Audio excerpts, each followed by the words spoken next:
Thanksgiving bingo. Yeah. Over at the old South Point. Oh, how was it? You know what? We won sporadically. Yeah.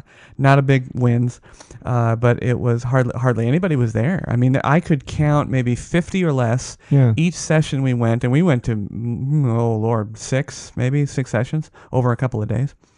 For all of you guys out there, that love to talk about gambling and craps and dice and pitching cards and all the other crap and sports betting, go play bingo one time and tell me it's not just hysterical. You got to do it one time. If you cannot be called a Vegas vet if you don't go and play bingo. Play bingo. That's right. Get your oxygen tank and your member card and go in there and play bingo. How about Keno? You play Keno at all? You know what? I have, the last time I played Keno, I won big. Yeah. I won, I was at Laughlin, the little Laughlin, and I won $800. Great. Yeah, I had 5 of 5. Couldn't believe it. But no, I don't. And I think the nice thing about Keno, I remember the few times that I did play it, was, they would have it in the restaurant. And you would sit there and you would just ask for a Keno card. And that's how I won. Yeah. And then you sit there and you're still having a good time and you're eating or drinking and you're conversing. Oh, here it is. And you look up at the Keno board. Yeah. They're going to call the numbers. We were eating at the Riverside Cafe at the Riverside Hotel overlooking the Little Brown River. And hit 5 of 5. There he was. And the little girl, the little Keno writer, followed me around until I cashed the ticket so she could get a tip. I felt bad. I mean, it's Laughlin. You're not going to get a lot of tips. That's right. But I wanted to know why I didn't get something, because I got 5 out of 5 too. I missed them all. I don't know why. I said I didn't get any. Wait a minute. I went with one that had more. I didn't get any of them. Right. I didn't get any of them. That should be a tier. Complete loser should get $1. Yes. That's funny. Yes. Well, for everybody listening, welcome back. And I don't know if John knows about this. I didn't tell John. There's a whole new set of ads going to be on our show. It's our partners over there at Podbean have attached a few companies to us. Good. And I would like to know what everybody thinks. So basically, they're going to be on the pre-roll. That meaning that you're going to hear most likely the ads prior to John and I starting to talk. I'm very interested in that whole process. They've been really great about it, and I would really love to know what people think. So if you do hear the ads, please let us know and tell me what you think of the format and how Podbean did. If you don't hear the ads, I'd like to know that too, because that would be sort of strange. But listen for those.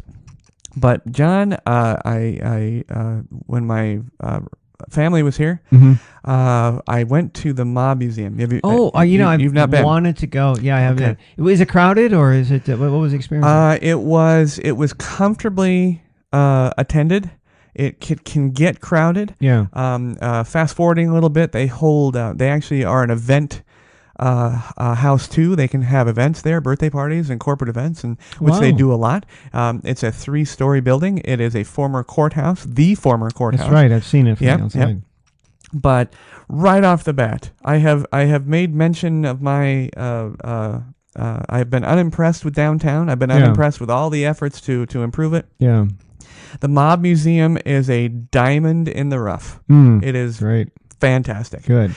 And it's not only fantastic, it's one of the few things in Las Vegas currently that give you way more than what you're spending. Oh, that's now nice. Locals, that is, locals get a tremendous discount. It is $45 if you want to do the premium pass, which includes, and I'll explain these to you, John.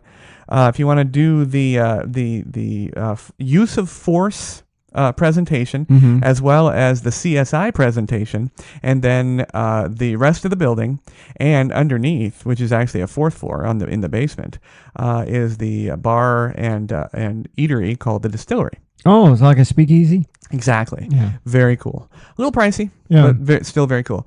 But it's $45 for all of that. You can do a basic ticket, which is you go in and you can enjoy all the visual presentations, but not the use of force and CSI. Now, there are some that are going to experience those, especially those guys that own guns and think they're cool because of that. But it is they really make an effort to make it fun. But Along with those two things, those presentations, which they schedule. Actually, you go in there and you schedule. You go at 5:30 and 6:10 and whatever. But there are 3 levels of audio-visual presentation, including the original courtroom. And I'm going to date myself, but anybody who knows about the mob trials by a gentleman by Estes Kefauver. Yes. It is the courtroom. Really? Where you're sitting. Wow. Yes, you're sitting in this completely revamped courtroom, except the pews and everything else are original. So you're sitting in the historical courtroom where they went after the Frank Costello and Gambino. They went after him. Exactly, exactly. But starting from the beginning, basically what you do is you go, and it is one of Las Vegas is notorious, John, for having terrible rideshare drop-offs. Yeah. Because generally the casinos aren't thrilled about it still, but you can get dropped off right in front. And it's so easy, so nice. You're very near the downtown Grand Hotel. It used to be the Lady Luck. And which is nice enough. I mean, it's cute, it's small, it's really great if you want a really intimate downtown experience. But right across the street, there it is, the Mob Museum. So you walk up these big steps, and you already feel like you're in the courtroom. Armed guards in the front. I thought that was real armed guards. Really? Yeah, real armed guards. One former police officer and one young lady that was training, but yeah, armed guards. Not quite sure why, but that's fine with me. And you go in, and there's the what used to be the booth system to get into the courtroom. You would check in and get in, go to your specific court area. But this is where you buy your tickets, and then they go in, and you enter in on the first floor.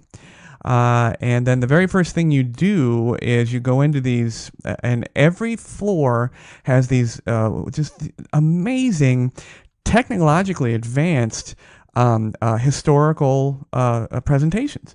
There's video screens, there's touch screens, there's movies going on, there's 3D, and it's just, and there's interactive things going on. It's really the coolest thing. If you love the mob and law enforcement and everything that involves in it, it goes everywhere, all the way back to, like I said, the Gambinos, the Costellos, and all the way forward, pretty much through Lefty Rosenthal and then through Gotti. Yeah. And which we'll talk about in a minute. I just saw Gotti with Travolta. Oh yeah, he really looked like him, didn't he? He actually did. He Yeah, actually did. yeah, He was much. Travolta's much taller than Gotti was, but all the way through Gotti, and then a little smattering of what's going on now. But what's going on now isn't really as interesting as it was back in the day. Yeah. But then you go to the use of force thing. Now, do you have guns? Do you use guns? No. Yeah. I'm not a gun fan. I'm not even. Okay. I'm honestly, I'm not a law enforcement fan either. Yeah, that's true. That's not in this country anyway. Yeah, that's hippie shoot roots. first. Yeah, I had hippie roots. Shoot first, and then find out. Oh, that was just a stapler they held. I'm sorry. When I lived in Japan, I was there close to 15 years. Yeah. I don't think the police, the whole time I was there, ever shot anybody. In Japan? In Japan. Yeah. If they did, it would have been huge news. Oh, sure. So they find other ways to corner people because they know that the odds are only the Yakuza are going to have guns. Yeah. For the most part. But I've got to go back a little bit. It's $45 for all this entire experience. However, if you're a local or with a local or can have some local luck, it's $35. Oh, so an immediate $10 discount is actually unheard of in Vegas nowadays. Yeah. So I mean, $35 for all this, and I'll explain why that's such a good deal. So you get your ticket, you get your little wristband, you go in, and you're struck by everything. This entire court building has been revamped, so you can enjoy not only the historical aspect of the court rooms and buildings, but you see all this wonderful. I mean, there's the first thing you go into is this law enforcement, sort of a nod to all law enforcement, and it goes through everything, including poaching. Poaching of animals in Africa, and then the cutting of rosewood, which is a protected tree, and it's just amazing. But then you go around the corner, and you go to this use of force thing. Now again, all the guys out there, all the tough guys out there with all their guns, they're going to think this is lame. But you know what? For the general person, it's not lame. It's actually very interesting. And so you check in.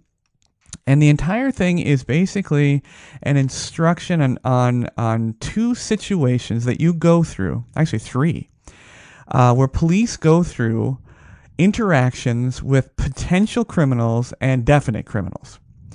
And you're given a little. It's not dangerous. They use actual, and I believe he said that the guns they were using were 6 hour. They're CO2 with a laser. So they make a puffing noise, and then they have a laser, and it's a video presentation, with the exception of the last part. So they give you an actual police belt, which I'm used to from my belts, all the photography stuff, but an actual police belt, and they go through this basic training of how to handle the gun and the correct way to handle the gun. And then they put you into a video scenario. Well, you sort of you go through a target scenario to make sure the gun is aiming correctly. Yeah. The laser, and then they put you into this video scenario where it is a break-in, a home invasion, and you and your partner, it has to be 2 people or 3 people, 2 people, and it was my brother-in-law and myself. And we went through there, and the first and it's very basic, but it's you go through, and this woman comes out screaming, and you don't shoot her. You can shoot her if you want to. Yeah. And your training officer is behind you running the video, and she, oh my god, we're being robbed. And you go in, and then then there's the idiot millennial that comes out of the pantry with the cell phone. Yeah. So you shoot him. No, you have to shoot the millennial, and then you go through, and there's a couple of actually armed people. And they test reaction time and accuracy. And the very last thing that you see is someone running away, but then turns to fire at you. And that's there's versions of it, but that was our version. And so you see how you did. We did decently. The last one we kind of missed. I think the laser was off. Right. It's always the gun, right? Yeah. And then you go into a real world scenario, and he tells you, all right, you're going to go into this room, and there's going to be a person there, and he's going to interact with you. And it's an actual person, and he's going to interact with you. And so he said, one of you has to be the person that speaks, the active speaker, and the other person is the backup. Well, my brother-in-law doesn't love the speaking thing, so I did that. And you go in, and there's this guy with a knife. A black guy with a knife. I thought it was hysterical, and a hoodie. You gotta have that. And he's trying to get into it's a video wall, and he's trying to get into this car, and you have to talk him, to drop the knife and go. You go through this whole procedure, and then they explain to you what really should have been done based on police procedure. All these people are law enforcement, officers. And he said I did pretty well, And he said, okay, come out of the room, and we're gonna go back in. And he said, I'm not going to tell you a word. I'm just going to let this door fly open and you go in. And, it was interesting because at first you think, oh, yeah, you got the gun in your hand. You got to come in just blazing. Just do the whole John Wick thing and just destroy everything. Yeah. And I found it amazing. When I walked in, when we kind of rushed in, Don, my brother-in-law, he immediately pulled his gun because the guy had a gun out. And I didn't. I didn't pull my gun, and I began speaking to him, and he turned to put the gun towards us, and Don just leveled. He clipped him. Yeah. But so that's your first experience in the Mob Museum. Yeah. Wow. Yeah. How long did that take then, from start to finish? The entire thing, including a check-in, probably took 40 minutes. Oh, okay. Yeah. I mean, I may be giving a few extra minutes, but it was about 40 minutes. And you know what? It was fun. Yeah. It was fun. I'm not a police officer. I support what they do. They deal with a lot of the dregs of humanity.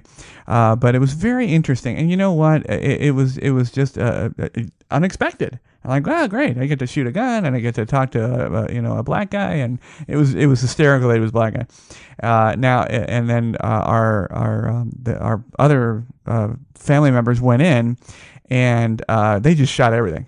They just shot everything, and they shot the guy. And apparently, the actor at the end, he tripped and fell, and they thought they actually hurt him and shot him. And wow! No bullets are coming out. Yeah. Then the second thing, and the second presentation, also on the first floor of the Mob Museum, is a CSI thing. Oh, that's interesting. Yeah, and they take you through dead body, what killed him, and why, and how can you tell, fingerprint analysis. ballistics, and the evidence pickup and proper disposal, and then you go station to station to station, and you're sort of on your own, and everybody just kind of goes, like 1 through 5, and it goes around. And again, that's about 30 minutes.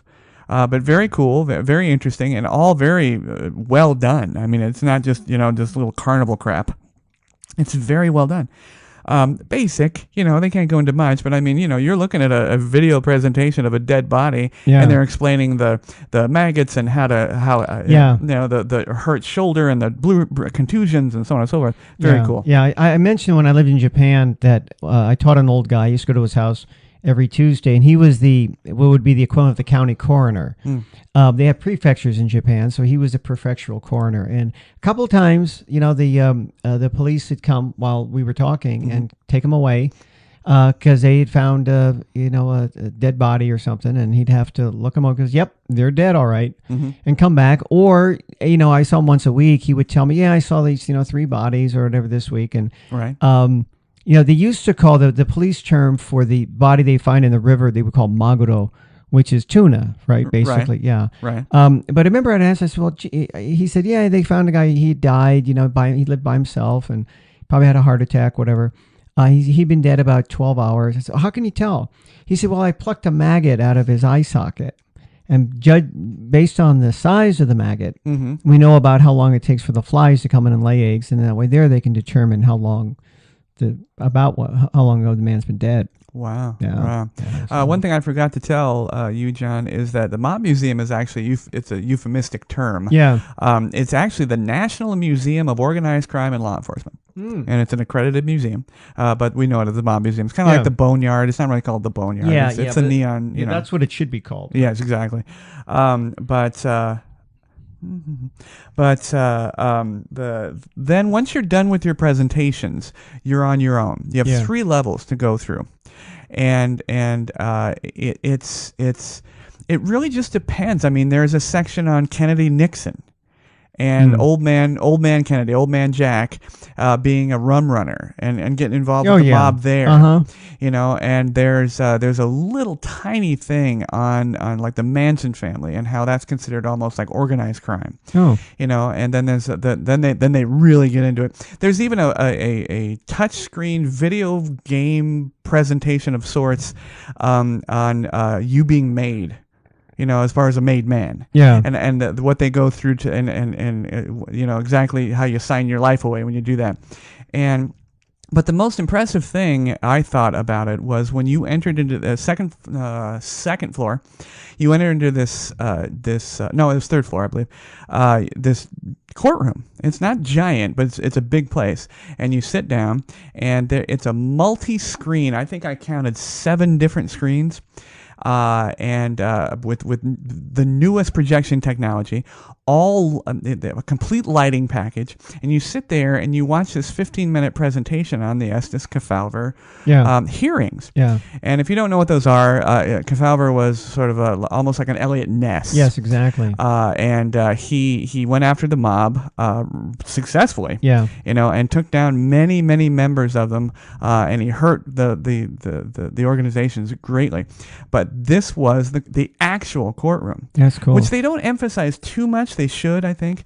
But it is cool. It's one of the coolest things, especially if you're a mob buff or a law enforcement buff. Again, I can't say enough about it. We've talked about many different things, little tiny,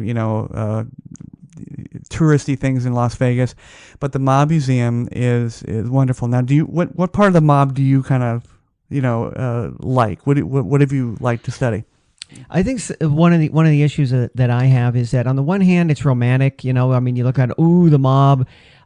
It's of course very interesting, but let's not lose track that these guys were thugs.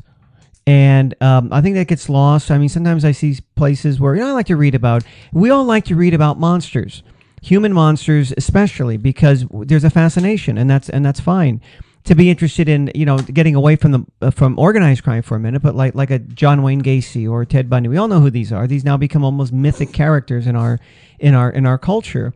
But to go around with a T-shirt with one of these assholes on it, don't forget how they got their notoriety. Yeah. That there were real people that were raped and tortured and murdered, committed by these monsters, and that their lives are over and their families' lives they've had to live with that anguish. Yeah. So don't lose track. Don't lose track of the fact that these aren't people to be hero worshipped in that regard. And no. Yeah. So with the mob, and there were things we've talked about it on our show here as it applies to Las Vegas, that it was better for the average hotel worker when it was run by the organized crime, because again, they're what they were in was the vice industry, right? And they cared about the casino. And if you got your own little scam, they don't care what the valet's doing or the bellman wanting to sell something, or get a little skim on the side. They were fine with that, Yeah, so. Absolutely. And we'll that'll sort of transition me to talking about the movie Gotti with Travolta. But lastly, about the museum, underneath in the basement, and one thing they emphasize about this, and I will certainly emphasize this, is that it's called the distillery. Yes, it's exactly modeled after a speakeasy. In fact, getting in there is just like that. And they have their own custom moonshine, which apparently would eat the copper off your kettle. Yeah. But did you get to taste it? I did. It was a tiny little taste, and bad. Yeah. Well, to me, all alcohol is like eating kerosene. Yeah. But the drinkers with me said it was stiff. It was a good drink. But a beautiful place. They have a light sort of appetizer menu. But the most important thing they emphasize there is that it's open beyond the mob museum time and open on days when the mob museum isn't. It's always open as a bar. Right? Yeah, so you can visit there. It's called the Distillery. But back to the Gotti thing. And no, the Mob Museum is a historical documentation. It is not pro-con or anything. Okay. Yeah, absolutely. Cool. It just shows you the incredible depth of history that the mob subject has, and how just unbelievably far-reaching it was and is. Yeah, and of course what's interesting is that for so long it was kind of not even recognized, right? Up until really the last 50, 60 years. Right. They knew that, there is, but they didn't realize that it was, there were gangs, but the organization of it, how deep it went and how thorough. Yes. And really it was like a corporation. Right. With the way it was run and yet a CEO basically. And I mean, the retirement package wasn't right, exactly. it was pretty extreme, but I mean, and they have these wonderful. I mean, literally, there's for the $35, you get everything I've just explained, and we left having maybe read, watched, interacted with 60%. Oh, wow. So how long were you there then? We were there a solid 2.5, maybe 2 hours, 45 minutes. Nice. And could have stayed there easily another 2 hours. But you kind of pick and choose what you want. But I mean, everywhere you turn, I mean, they would have like quotes on the wall that were, etched on the wall or painted on the wall.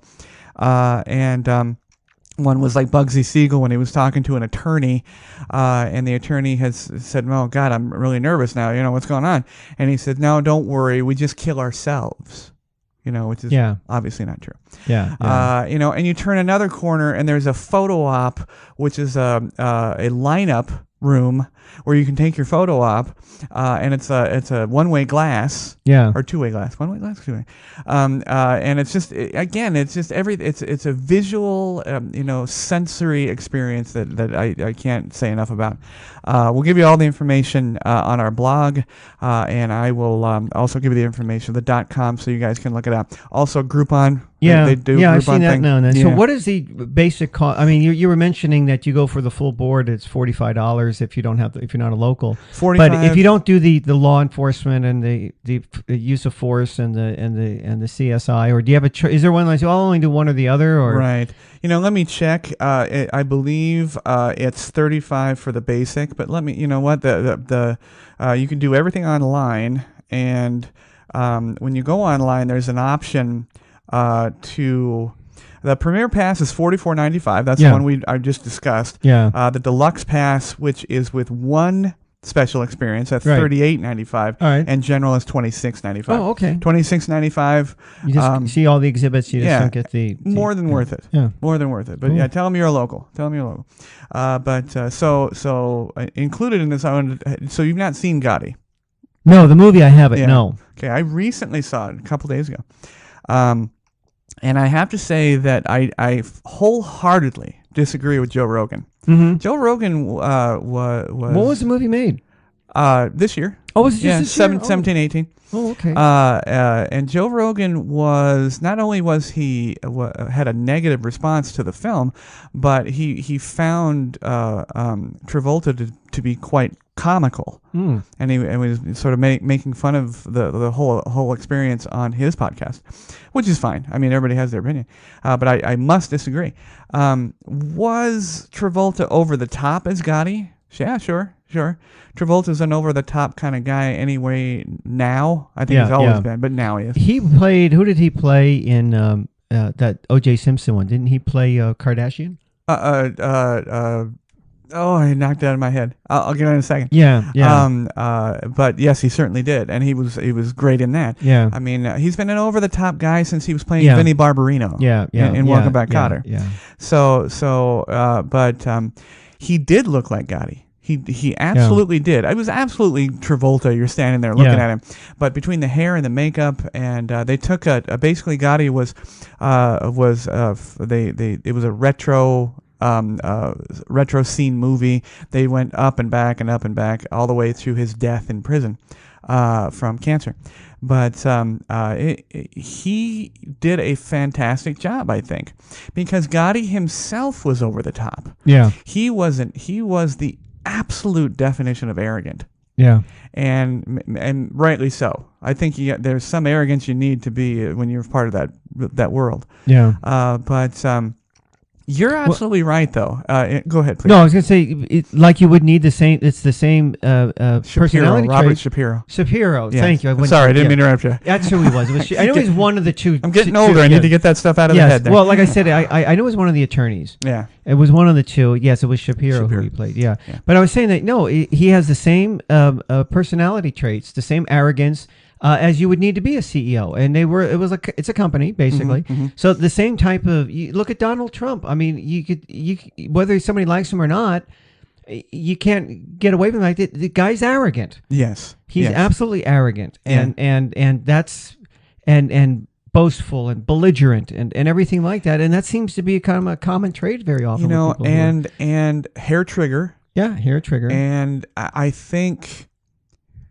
I think if you can be only slightly sociopathic and yet still be a family man, that's these men, and that was Gotti. Yeah. I mentioned before that there was a study out of Australia which had that had shown that they'd estimated, I think they said at least 20% of CEOs of major companies are sociopaths, would be based on testing, and the general population is 1%. Now, again, we think of the Ted Bundys and those people who are sociopaths, that they're all murderers, and they aren't. Most of them don't do that. But the thing is, they have no compassion. Mm-hmm. They're incapable of doing that, and that's just a personality trait. They're just cold-blooded, and that's what I'm going to close the factory here on New Year's Day, and those people who are all out of work and have families to feed, fuck them. I personally can't do that myself, but I'm not a sociopath. Right. But and then again, I'd make a really shitty CEO because I have what my shareholders to answer to, and I can't. That's the way to make more money is to close the factory here and go open it in Indonesia or someplace else. Right. And I say, no, I'm not. That's why I'm very comfortable myself working for a nonprofit. Right. Right. Where we don't have to make those type of decisions. Yeah. But what you said actually rings true. The filmmakers, I think, I don't know if they think of this or not, but hopefully they tread carefully, is that, because it is John Travolta, who is I still think of generally a globally liked actor. Yeah. He made Gotti he made you like him a little bit. Yeah. You know, still though, I mean, with dotted throughout the film or when you see his brutality, Yeah. when you see the decisions he makes that are completely dispassionate, Yeah. and in his favor, including having Frank Costello killed Yeah. in front of his restaurant. Yeah. It's a very quick hour and 44-minute portrait of John Gotti and the whole situation, and John Jr., his son, his troubles at the very end as well, and he had meetings with Gotti as Gotti was in a terrible shape, dying of cancer. And John, his son, came in and told him he was going to take a plea, about all of his, misdoings. But as far, it wasn't as in depth, I would say. It's definitely not a Godfather, Yeah. where you see, it's not a character study because you already know the characters. But again, I thought it was well presented. I think Travolta did a fantastic job, and as much as I know about John Gotti, I think he nailed him. I think he really did. But so just as we were leaving for our little holiday hiatus break, Yes. I was going to Disney World. Yes. Thought I'd tell you about that. I won't take too long because this is a Las Vegas podcast, but I love to compare the two. Yeah. Now, we did. I mean, we did Disneyland, right? Yes. We compared that before. Yes, So. and I think Disneyland came ahead. I think because of the way they do things. But here's the deal: Las Vegas. One thing you and I can attest to is that when we worked for the Venetian and we opened the Venetian, and then we continued to work for the Venetian, we were deluged by people, just lines 50 deep. Yeah. And I know, me personally, that I will never be bothered by a line. If I'm ever in a public service arena, doesn't bother me a bit. I don't get, there's no nerves, there's nothing, because it really was. We were in the trenches. Our bunker was the concierge desk, and then the attacking people were the customers. Yeah. That being said, you and I always said that, we've seen massive crowds. We've seen Las Vegas. Yeah. I lived in Tokyo, right? Yeah, you lived in Tokyo. I got to tell you, I was stunned at the number of people. Really? And you were there kind of off season. I was there off season. I was there at the what they claim to be the perfect week. Now they're changing things. Disney is actually manipulating the crowds to come at certain times and not at others, but by their pricing. But I went to Disney World. If nobody's been there, has 4 parks, to Disneyland's 2. They have the Magic Kingdom, which is Disneyland. They have Disney's Animal Kingdom. They have Disney Hollywood Studios, and they have Epcot. And I went to Epcot, Animal Kingdom, Hollywood Studios, and then Magic Kingdom. The first 3 were crowded, Vegas style. Then the last one, unbeknownst to me, our plan ended up, we went to Magic Kingdom on November 18th. Okay. Which is Mickey's actual birthday. No shit. Mickey Mouse has a birthday. Mickey Mouse has a birthday. How old is he? He's like 75. Based on Steamboat Willie. Yeah. He's 90. Wow. Yes. On November 18th. I didn't realize this. Doesn't look a day over 17. That's right. That's right. And so we just hung our heads and said, okay, we're going to go ahead and just deal with this. And I thought, so did they? What did they give away tickets? Did they? What was a big parade or everything, including getting in. Now, when you first go into Disney World, you go through the downtown walkway. You come to the square where Walt Disney is, the statue where he and Mickey are walking, and he's holding his hand. Yeah, beautiful statue, by the way. And you're not in yet. Okay, then you are confronted by the castle. Right. Whereas Disneyland, you can walk through the castle. Yeah. This one, you got to walk around the castle. Okay. So I noticed these crowds, and I'm like, and it was okay. It was still Las Vegas style crowd. It was like an opening of a new casino size. No big deal. I was like, oh great, Mickey's 90th. Nobody gives a shit. Yeah. Okay. So again, I'm not in the thing yet. I'm not in the park. we already knew that we wanted to go on the ride. The most popular ride in Disney World or Magic Kingdom currently is the Seven Dwarfs Mine Train. Oh, Yes, is it good? it is good. I went on it. Is it like Thunder Mountain, something like that? Or? A bit. Yes, the cars sway, and there was a lot of stuff going on. Very fun, very smoothest roller coaster I've been on. Okay, so we were ready. We were gonna, and the reason people are lining up here is when they drop the rope, figuratively speaking, you rush over. If you couldn't get a fast pass early, you rush over to Seven Dwarfs Mine Train. And so that's what Mickey came out, and all the princesses came out, and everybody came out for this very lovely, nicely presented happy birthday to Mickey sort of musical thing before they were going to drop the ropes. Well, I hadn't looked behind me in a while. I was talking to my wife and looking around, and I look behind me, and you take a normal, busy Las Vegas casino opening and quadruple it. Oh. Keeping in mind, I'm not in the park yet. Oh. Yes. And now people are starting to touch me. Oh, that's not good. And push me. That's not good. And everything else. So I'm like, okay, bastards, let's drop the rope and let's go. How old are most of the people there? They, like, imagine, obviously, they have the kids. Every Right, age. yeah. Every age. Strangely enough, though, I would put a solid group between 35 and 55. Wow. Yeah. So what day of the week was this? And when you went, was it a Tuesday? This, Wednesday? unfortunately, was a Sunday. Ah, that's Yes. the other thing. Yeah. It was just the way things were planned. Yep. So already they got Las Vegas beat 4 times. Yeah. Okay. And it's approaching now Las Vegas New Year's. Yeah. Okay. So still haven't dropped the ropes yet. Mickey says goodbye. All the princesses say goodbye. All the kids are loving this. And you know what? It's nice. If you like the Disney experience, it's nice.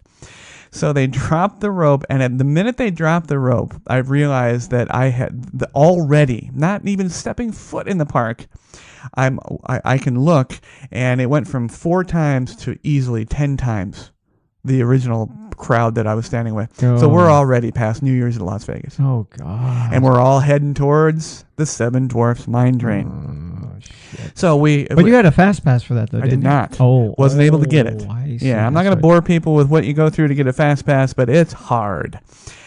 So we're heading for this, and we're following the people. We're talking to people. Hey, what do you do? And this and that.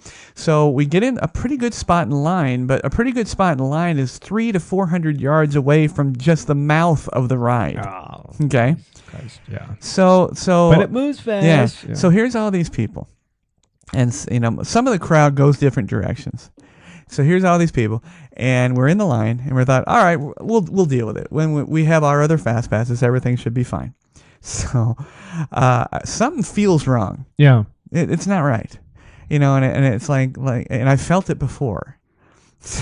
So I decide, okay, I'm gonna go get some food and see what's going on. So this is an hour in already. And you haven't been on anything yet. Haven't been on anything yet. No, you just been in a line. Been in a line. Yeah. A couple lines. Yeah.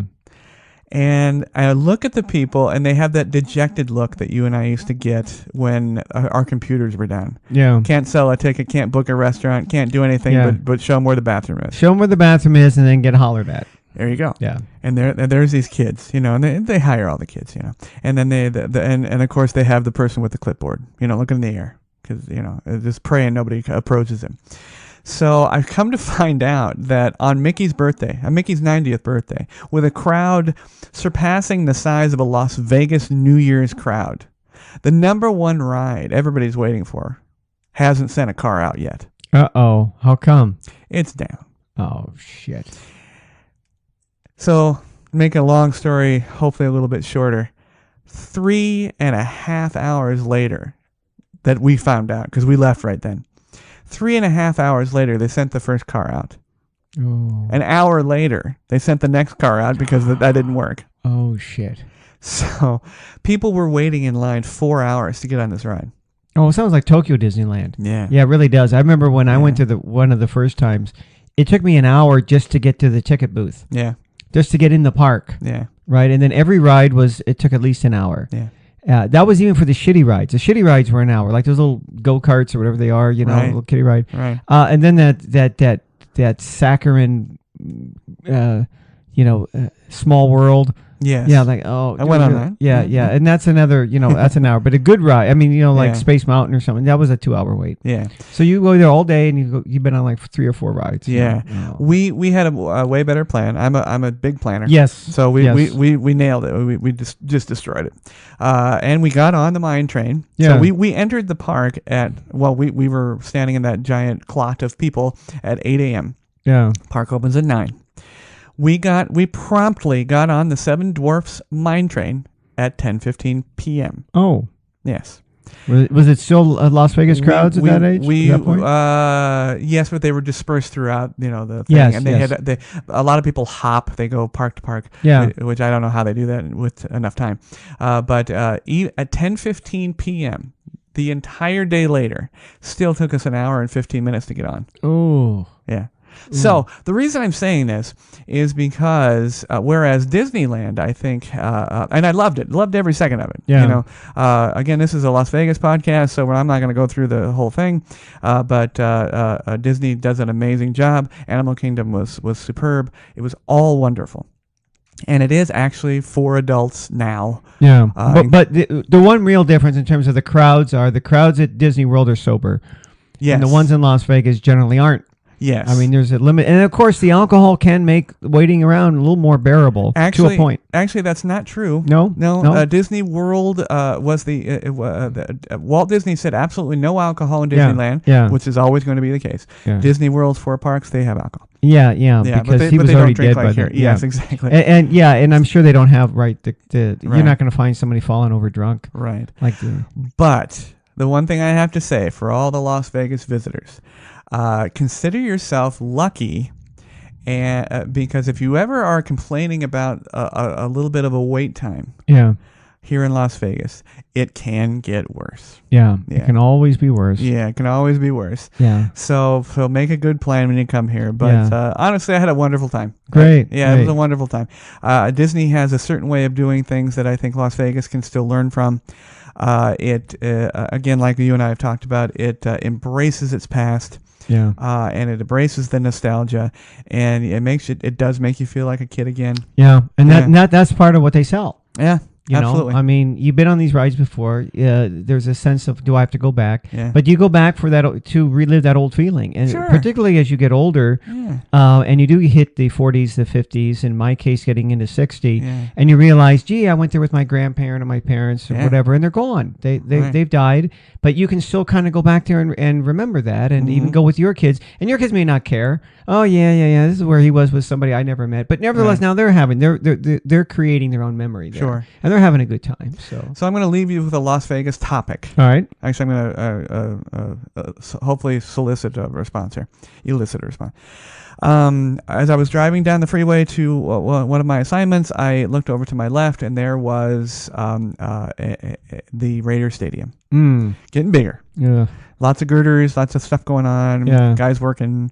But it's getting bigger. Lots more put on since I took a look at it. Yeah. That's not what I wanted to ask about. My cousin, who is in town, forked out the money for the seat license. Oh, what was that? $5,000. Oh, okay. That's just to buy that's just to have the rights to that seat. You haven't bought the tickets yet. Yeah. What do you think of that? Yeah, I remember when my parents had the season tickets. They still do. I mean, it's in the family for the Giants at AT&T Park, and of course they were. You could set your drink on the dugout. Yeah, they were basically right there. They've now put a little screen over that that comes up so you don't get nailed by a foul ball or a bat, which has happened to somebody sitting in that seat that they sold. But nevertheless, that's how close they are. But it was astronomical because it was really clear to me that they did not want to sell those tickets to individual people. They wanted to sell them to companies, corporations. It was around $20,000, and this was in 1999 because that ballpark opened in 2000. Yeah. And my parents knew somebody who was deep pockets, and he wanted to buy some of those tickets. Mm-hmm. And he forked over the money for that. And then every year for those season tickets, that was $20,000 for the 2 tickets. Now, remember, baseball's a long season, unlike football. Yeah. And you're going to see 81 home games for baseball. Football, we're looking at 8 regular season, And then two, the preseason, who cares? But nevertheless, that's in the package. Right. So unless the team makes the playoff, you're looking at 10 games tops. Yeah. So yeah, $5,000 for the 10 games or for one ticket, right? Or is it one seat. For one seat. You're buying the license to the seat. Yeah. And you don't know where it's going to be at. I don't know that. Yeah. I okay. don't know that. And then you buy whatever season that you buy. Yeah. You buy half, a quarter, a full. I don't know. Yeah. I know that the Golden Knights, of course, you know. They went through the roof. They went through the roof. Yeah, of course. That this year they haven't been as good, but No. they've been hampered by injuries that they Yes. didn't get the first year. That's fine. Yeah, but That's it fine. happens. That's fine. Yeah. So yeah, I don't know what to think about that. I think it is going to sell out. I think 65,000 seats are going to sell out in a heartbeat if they haven't already. Actually, they haven't. They're only releasing, the licensing in quarters. But I think it is going to sell out. I unfortunately, I think season 2 in the 2021, I think season 2 might be.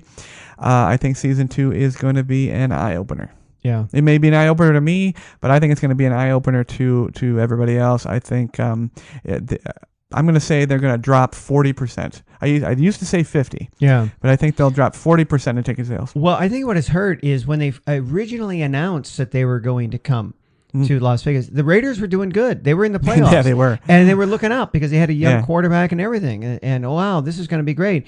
And then they just took a dump, basically. And now they're trading off any assets that they do have. Right. And they're a bottom of the league team. They may not be the absolute bottom. They've won 2 games. I think the last I looked. Right. And they lost what are they? 2-8, something like that. I think it's 2-8. Yeah. Yeah. So with just 6 games to go, they're not going to finish 500. They're probably lucky to win 3 or 4 games, and it's not going to get any better anytime soon, really. But at least by the time they move here, they're going to be. There are other teams in the division that are much better.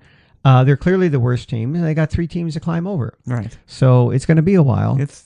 I'm interested. I will at least enjoy the show. Yeah.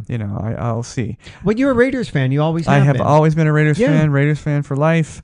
I made my opinion clear early. I didn't want them to come here. No, they should not have come here. We'll see. I support the Raiders. I don't support their administration. No. And when you look at it, remember the Raiders, to their fan base, which was originally in Oakland, they moved to Los Angeles. Yep. Gave Oakland the bird. Right. They stayed down there, and then when they didn't get what they want, they gave LA the bird, went back to Oakland. Right. So they have this, and now they're leaving again. So you have to wonder again about that. It's the same ownership. Yeah. Al Davis is dead, but his kid's running it. Yeah. Who I don't know who has worse hair, Donald Trump or the Al Davis's kid, Mark Davis. Davis. Yeah. So I don't know which one has that, but nevertheless, that's how they are. So Las Vegas, you better be, you have somebody here who's going to dump you at some point when they don't get what they want, they don't get the extra luxury boxes or the stadium, and they're going to go somewhere else. Well, I absolutely support the players. Yeah. I can't support the politics or the finances. Yeah. But it'll be interesting to see. Yeah. Well, John, thanks. Good to see you again, man. Good seeing you too. Yeah. What Christmas? What are you doing? Yeah. If the listeners think I'm cranky, John. Yes. Normally, wait till you get to the holidays. Oh my. Yeah. Years ago, my sister, she's really good at sewing and doing that sort of thing, and she made these Christmas decorations and stuff like that. She used to actually sell them. Right. And she made these really clever Christmas stockings. Okay. And there was one that she made. And she showed it to somebody, and it was Ebenezer Scrooge. And the top hat was like the long part of the stocking. Right. And it came down, and the chin was actually the foot there, and it was Ebenezer Scrooge. And it just said, "Bah humbug." And everybody you just showed it to, she said, "Oh, you made that for John." Yeah. Because again, it's for me, it's the consumerism. Yeah. It's buy. How much do I like it, Jamie? It doesn't matter. How much am I going to spend on you? Yeah. And the fact that Christmas, to me, the holiday is, it's invading other holidays and eating them, like Thanksgiving, and now it's, Black Friday and the day before Black Friday and whatever. And it's like, people, can't you just put your wallets away for one day and just relax? You're going to be stuff to buy. Go out there and look around. And it just to me, it's become an indoctrination for children into this consumer society. And if you really want to know it sometime, I will tell you my revised story of Rudolph the Red-Nosed Reindeer. Well, you know what? We'll get that that next show. Yes. Yeah. But I agree with you. You know, it's I avoided Black Friday. I didn't do it at Black Friday. Did you? No. All right. I did. In fact, even Cyber Monday. Yeah. If there's one day I'm not going to buy something, Right. it's going to be Cyber Monday. Monday. Yes. Let's just keep this thing calm. That's true. That's true. Well, thanks, John. Thank you. Thanks, everybody, for tuning in, and let us know what you want to hear. And thank you so much for choosing us on your favorite podcast platform. We hope you find your peace, and we will see you next week. Thanks to everyone listening and watching. You can catch the Pod Bay Door on the Podbean app or any of your favorite podcast apps, including iTunes, Google Play, TuneIn, and Stitcher Radio. You can watch the show on our YouTube channel at the Pod Bay Door Podcast. Please download, like, and subscribe. Our social connectivity screen is coming up. Check in with us on Facebook, Twitter, and WordPress. The Pod Bay Door is closed and talent is out. Hey everybody, thank you very much for tuning into the show. We would love to hear your show suggestions and comments.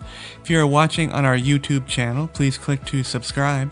You can also connect with us on Facebook using @PBD Podcast, on Twitter using @TPBD Podcast, and on WordPress at thepodbaydoor.wordpress.com.